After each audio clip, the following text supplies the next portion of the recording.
रियांश कंपनीमधून किरण सदांशी बोलतोय. सोबत वाघ सर, संजय वाघ सर आणि तसंच सुखदेव ज्ञानोजी इंगळे राहणार निमकरदा.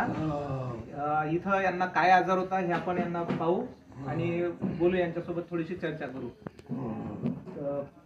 काका, तुमचं नाव सांगा मला पहिले. सुखदेव ज्ञानोजी इंगळे. बरं, तर काय काय त्रास होता तुम्हाला? हा संडास होता. बरं, पायाचा होता. लघवीला त्रास होता, संडासला टोंगळ्याचा त्रास होता, हातापायावर सुजन होती है ना, हातापायावर सुजन होती. त्याच्यानंतर शुगर पण होता तुम्हाला? शुगरही होता. बरं, किती दिवसापासून त्रास होता तुम्हाला हा?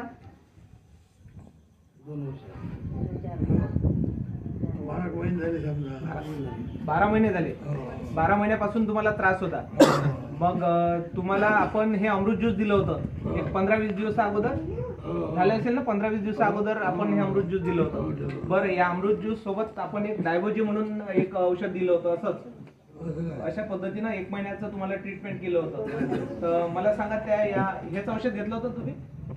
हा, बरं, हेच औषध घेतलं होतं आहे ना. बरं, मला हे सांगा, या औषधाने तुम्हाला कितपत फरक पडला आता? चांगला म्हणजे तुम्हाला काय काय जाणवलं की तुमचं पाय त्रास? संडास कमी झाला. बरं, आणखी हातापायावरची सुजन कमी झाली. हातापायावरची सुजन कमी झाली. बरं, आता थोडंसं चालायला येते तुम्हाला? चालता येते? तुम्ही उभं राहू शकता? पहिले चालता येत होतं का? नाही, चालता येत नव्हतं. मग कसं जायचं होते तुम्ही चालत? म्हणजे उचलून न्यायचे का कोणी? नाही, काळीचं सहारा. पण आता तुम्हाला उभं राहता येते, चालता येते. बरं, तर बघा, आपल्या या अमृत ज्यूस, रियांचं अमृत ज्यूस आहे, यांनी आपल्याला बराचसा फरक पडला. आपण 1 महिन्याचं ट्रीटमेंट केलं होतं यांना आणि 1 महिन्याच्या ट्रीटमेंटमध्ये यांना बराचसा फरक जाणवला. हे आता चालू शकतात, थोडंसं उभं राहू शकतात.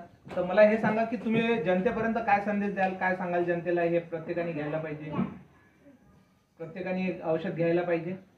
चांगला मान भरते ना. तर हे प्रत्येकाने घ्यायलाच पाहिजे, प्रत्येक घरात जायला पाहिजे.